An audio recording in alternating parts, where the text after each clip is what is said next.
Chegamos ao segundo episódio de O Cavaleiro da Lua, onde as coisas começam a ficar um pouco mais claras e a série começa também a definir o seu verdadeiro tom, digamos assim.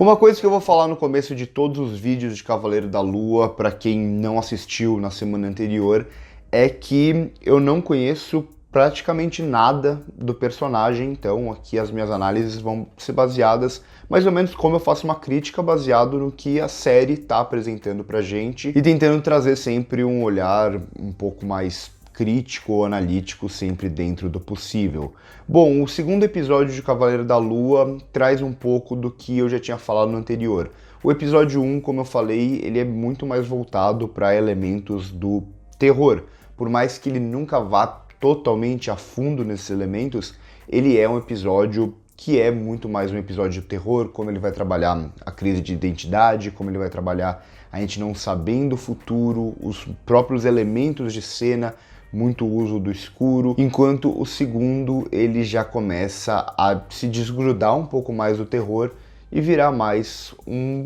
uma série da Marvel, uma produção Marvel que se encaixa naquela fórmula do universo Marvel. Eu falei no episódio passado, eu nunca comprei e nunca compro essas entrevistas em séries e filmes da Marvel antes do filme estrear, em que ou o Kevin Feige ou o diretor fala essa é a produção mais diferente que a gente já fez, ou coisa do tipo, simplesmente porque a Marvel ela tem uma fórmula de sucesso que dá certo com o seu público e não é hoje que a Marvel vai começar a inovar completamente. E eu falei isso no episódio passado, aqui começa a se confirmar um pouco mais. Sim, a gente ainda tem alguns elementos de terror aqui, por exemplo, a cena do corredor, em que a gente vê o personagem no escuro, as luzes se acendendo, se apagando, o tipo de cena que a gente já viu várias vezes em filmes de terror. E a própria questão da crise de identidade, ela ainda perdura um pouco, principalmente na primeira metade do episódio, a própria figura do Ethan Hawke lembra um pouco alguns personagens de filmes de seitas satânicas, esse tipo de coisa,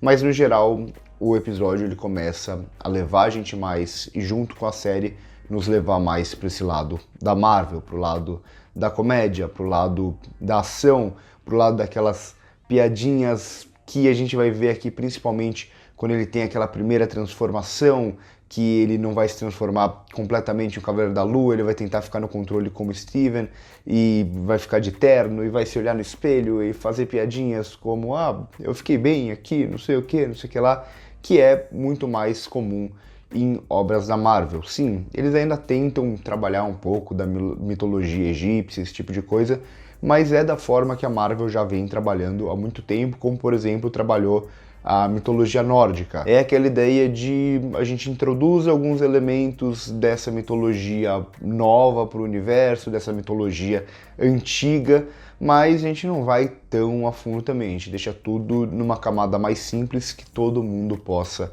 entender. Ainda assim, esse episódio não se desgruda totalmente desse lado mais sombrio, dessa puxada que eu disse pro terror mesmo. Então a gente vai ver aquela primeira luta ali, que o bicho tá invisível pra gente, por mais que tem alguns elementos de comédia ali no meio, a gente vai ver alguns planos muito comuns em filmes de terror, como por exemplo, por a gente não ver o bicho, a gente vê uma pessoa como se ela estivesse sendo enforcada sozinha, ou quando a Layla tenta fugir ali no chão e o bicho invisível puxa o pé dela, que é muito comum em filmes de exorcismo, ou mesmo quando ele já se transforma em Cavaleiro da Lua e ele vai matar o bicho, aí a gente também vê uma cena teoricamente mais dark, a forma como ele mata o bicho e tal. Por mais que, claro, por ser uma obra da Marvel para todo mundo, a gente não vai ter sangue espalhando para todo lado, esse tipo de coisa, e eu nem espero isso também de uma série como Cavaleiro da Lua, mas ainda assim eles trazem alguns elementos mais sombrios. Então tem algumas coisas que eu gosto bastante no episódio, eu quero ver como esse tom vai se transformando, eu acho que cada vez mais ele vai puxar muito mais pro lado da Marvel do que para esse lado mais diferente que seria aqui no MCU, que é o terror. E há algumas outras coisas que eu gosto, como por exemplo o Oscar Isaac, é um grande ator. Eu não comprava muito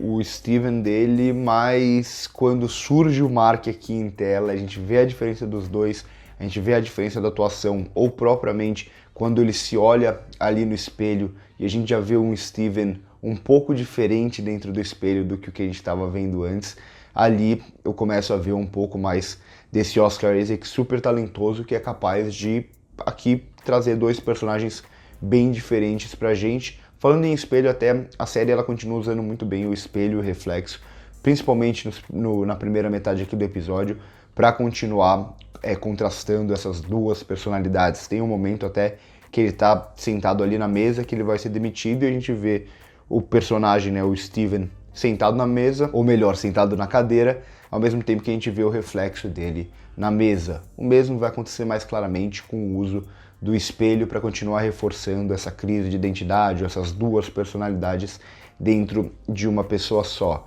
Por outro lado, não gosto muito, continuo não gostando muito de como eles vão trazer aqui o Khonshu, a voz principalmente, que vai ter uma pegada meio Venom, por mais que aqui a gente veja ele aparecendo e tal, ele tem que ser uma figura mais ameaçadora para mim, e por mais que eu goste muito do Murray Abraham, que faz a voz ali dele, eu não gosto de como a série vem trabalhando essa voz de uma forma meio Venom, assim, e principalmente essa personalidade dele. Essa personalidade meio criançona, parece. Em alguns momentos eu sinto com o Khonshu aqui sendo uma criança mimada querendo as coisas, basicamente. E a voz mesmo, como eles vão trabalhar, e essa mudança da voz digitalmente e tal, pra mim não funciona. Eu sei, eu entendo que é pra trazer uma ideia mais artificial de entidade e tal, mas o que era pra ser ameaçador, pra mim acaba soando, pelo menos pra mim, comentem aqui embaixo se vocês concordam, acaba soando meio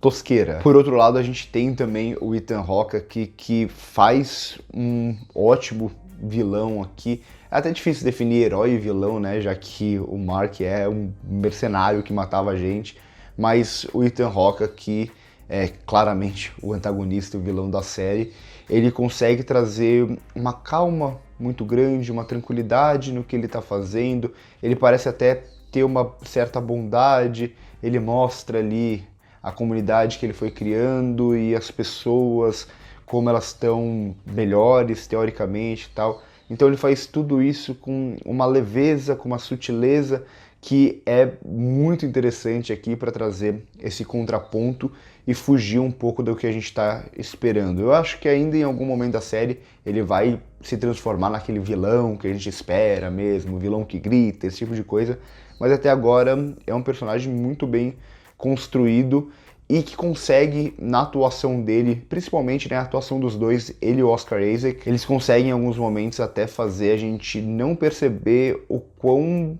fraco é o texto em alguns dos diálogos que eles têm, principalmente quando eles começam a falar naquela questão de a cura, em muitos momentos, ser parte da doença, esse tipo de coisa. Aquele discurso que a gente já viu 1 milhão de vezes. Ah, e se você pudesse voltar no tempo e assassinar o Hitler antes dele se transformar em Hitler? Que esse é sempre o caso que surge primeiro quando vem esse tipo de conversa. É o tipo de filosofia aqui que eles trazem como se fosse algo profundo e tal, que eles estivessem debatendo, e na verdade é bem raso, bem recorrente já e tal. Então eu não gosto de como esses diálogos são escritos aqui, mas ao mesmo tempo eu gosto muito da atuação dos dois, que em muitos momentos faz a gente não prestar tanto atenção em quão limitado é esse texto. O texto que no fundo serve mais para exposição, para a gente entender quem é o Khonshu, quem é a Amit, esse tipo de coisa, e que nesse sentido, pelo menos, funciona. Outra coisa que eu acho que funciona aqui na série é como eles vão trabalhar muito ainda o primeiro plano, que vai trazer um pouco da ideia do terror, mas principalmente a ideia da gente estar muito próximo dessa pessoa, desse personagem que a gente não conhece tão bem e ele mesmo não se conhece tão bem. Então gera uma certa claustrofobia quando a gente está sempre muito próximo dele, sempre filmado muito em primeiro plano. Isso eu acho interessante e acho também que pode começar a mudar a partir do momento que o Mark e o Steven comecem a se entender como uma pessoa só e a gente comece a entender melhor toda essa personalidade, o que já começa a ficar mais claro aqui no final desse episódio. Então, no final desse episódio, o que me deixa mais com uma pulga atrás da orelha é como eles vão trabalhar esse personagem que talvez seja o pior personagem no sentido de ser uma má pessoa, né? A gente tá falando aqui de um mercenário que matou gente, por mais que tenha outra personalidade que seria a pessoa boa e tal, a gente tá falando de alguém que não daria nem para classificar como um anti-herói, sim como um vilão, uma história até um pouco mais sombria e tal. Então eu quero ver como eles vão trabalhar isso dentro da lógica do MCU, que sempre foi para um lado mais bem mal, mais maniqueísta e tal, com algumas pequenas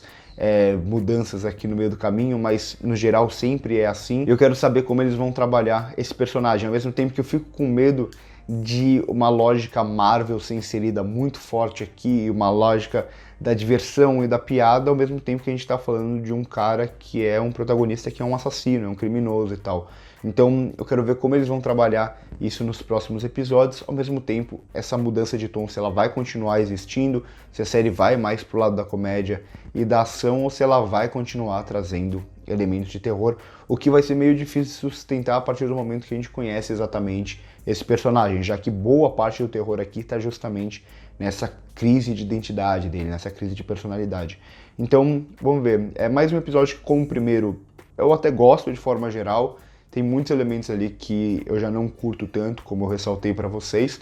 mas ainda continuo interessado para ver o que eles vão fazer e como esse personagem vai se encaixar totalmente na lógica do MCU, já que ele traz muita coisa muito diferente. Então por hoje é isso, curte o vídeo se gostou, se inscreve no canal se ainda não é inscrito, comenta aqui embaixo se vocês já viram o episódio, o que vocês acharam, o que vocês concordam ou discordam de mim, se vocês gostaram da voz ou não gostaram da voz, comenta tudo isso aqui embaixo, no primeiro comentário fixado tem nossas outras redes sociais. Por hoje é isso e corta.